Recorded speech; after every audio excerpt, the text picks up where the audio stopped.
Good day, and thank you for joining Civilnet today. My guest is Malakian. Thank you for being here, Mr. Malakian. You're welcome. Let's start about what brings you to Armenia this time, a very interesting project, and then we hopefully manage to unfold who you are and what other projects you've done so far. The performance, Eternal, plastic performance that was on show at the Opera House yesterday. Please tell us more about it. Well, this is something that began a year and a half ago when in Marseilles at AGBU we were starting to think what could we do for the commemoration of the 100th anniversary of the genocide. And after brainstorming, we decided that the main thing we wanted to say for this 100th anniversary was that we are still alive, and that the best way and the best proof of life we had was through children. So we decided to put on a musical with children, and because Hayortoats Doun school in Nork is one of the schools that AGBU is sponsoring with Echmeadzin, we went to them and we talked about it and we said, let's do something. I didn't want to have a story about the genocide because I didn't want to reduce Armenian people to just this moment. We wanted to say, hey, we've been here from the beginning, we'll be here until the end. We are eternals, and let's write a story that will start on a legend, Noah's Ark, and will end nowadays with Armenians all over the world, not only in Armenia. And that's how we started. And we did a lot of rehearsal last year. I came, I think, 8 or 9 times to do this. Then we took those 60 children to Marseille to do one performance that was a huge success, specifically because also it happened at the time where we unfortunately had those bombing attacks in France. But still, the children wanted to show their support and the parents let them come, which was something I thought was very powerful. And we did this incredible show in Marseille that had a lot of success. People were, we had a standing ovation, people were crying at the end, it was beautiful. And then they came back here, and one of our dreams, one of our crazy dreams was, let's do it in Yerevan. And if we do it in Yerevan, let's do it at the opera.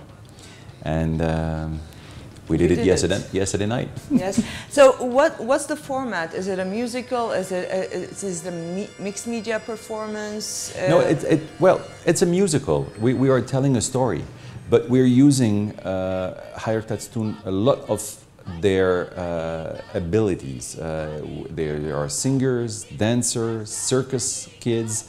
So we're using all that to tell this story.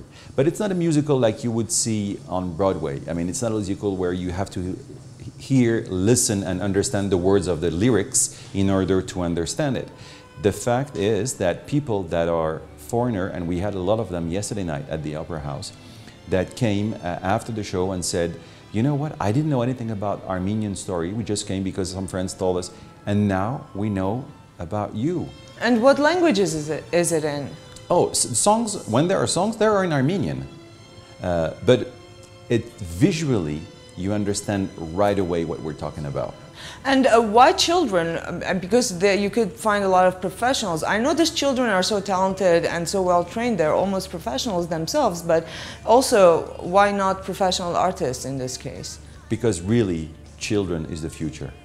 And it was a statement to say we want to take children to show that this is our future, and also to show how creative they are and how the artistic creativity in Armenia is so strong and so powerful. I mean, to imagine those kids that are really, as you said, at a professional level.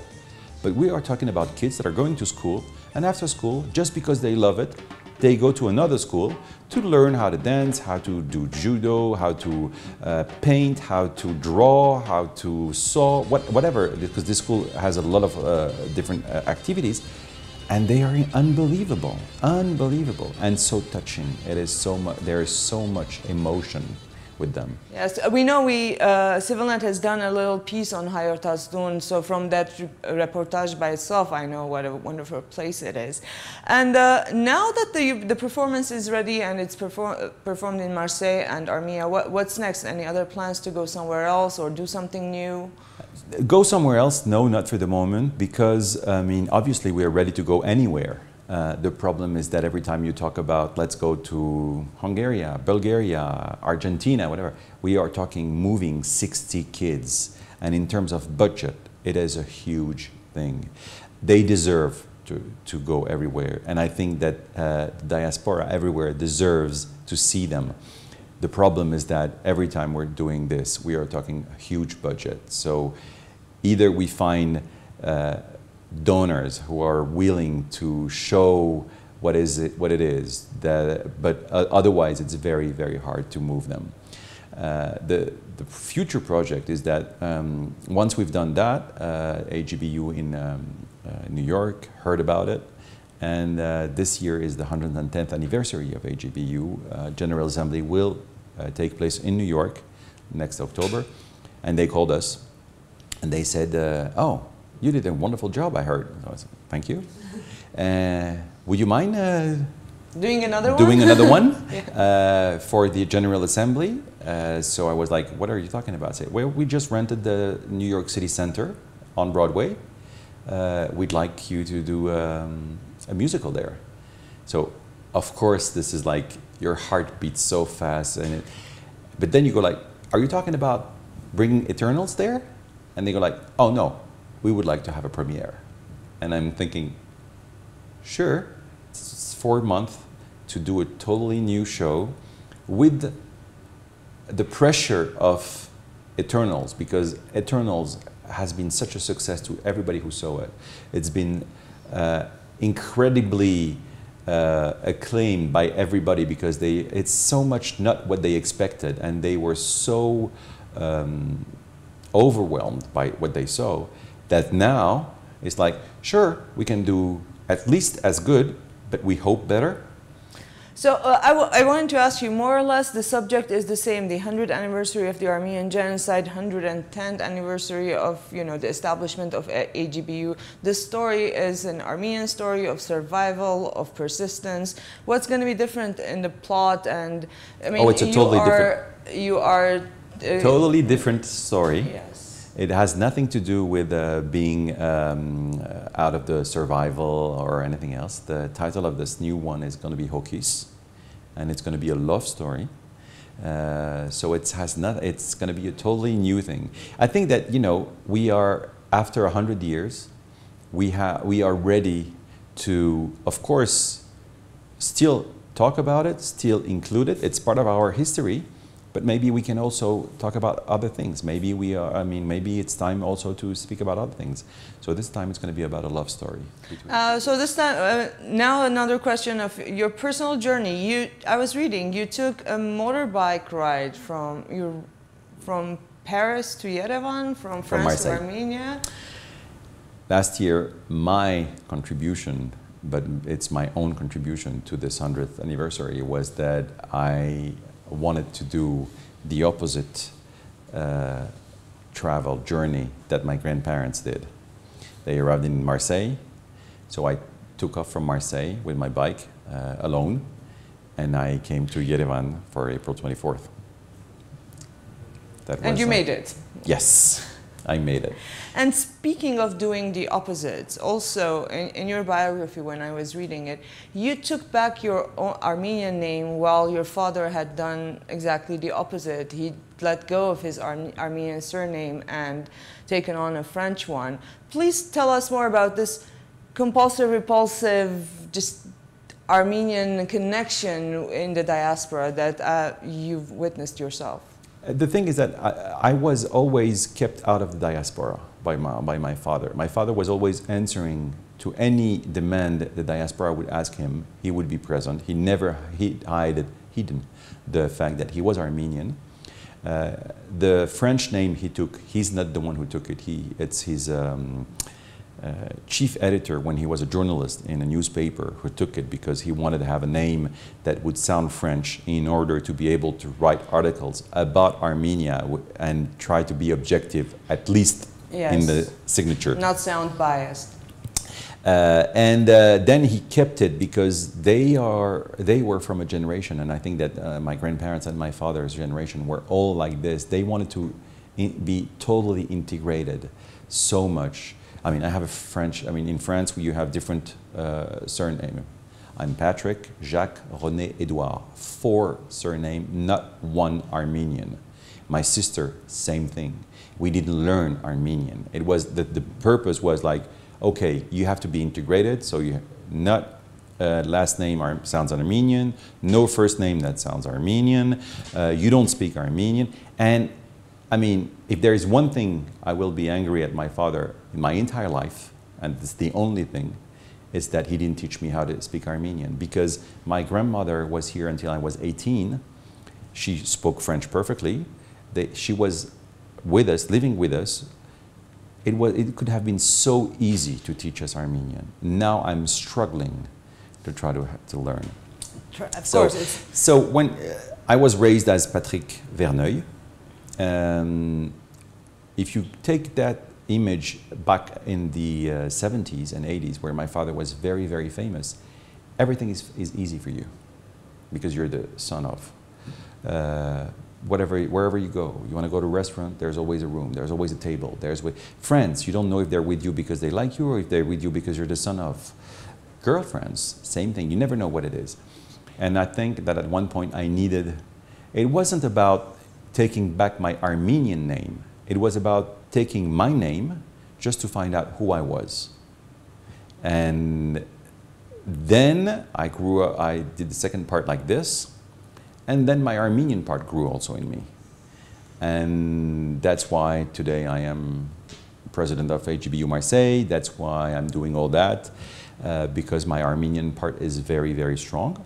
My French part is very strong also. I always say I am 100% French, 100% Armenian. This is something I hear a lot. A lot of people, generation who thought that the key to survival was in complete integration and there could not be coexistence of 2 nationalities and 2 identities. A lot of people, this generation, are feeling that it's completely possible and very effective. It is because we have a country. Now put yourself back in 1915, when my grandparents arrived. On their paper, there was a stamp saying, you don't have a country, you are apatride. The word apatride means without a country. So it wasn't a question of feeling that you could be both, it's that you didn't have anything at all. And to try to, you know, rebuild yourself, to try to forget what you've seen, what you've heard, what you've lived during this genocide, I think it was absolutely mandatory for them to feel that like they belong somewhere. They belong nowhere. So belonging to a new country was their main goal. And my grandparents thought that they lived the genocide, next generation would remember it, 3rd generation will forget it if they totally integrated. It is true that it's totally the opposite what that happened, and nowadays when we think about it, all this is normal, but it's also normal the way they thought. Yes, so both sides are correct. Just that through time there was a healthy approach to the history. The 3rd generation gets to have a healthier approach than the 1st generation of survivors. Of course, that's natural.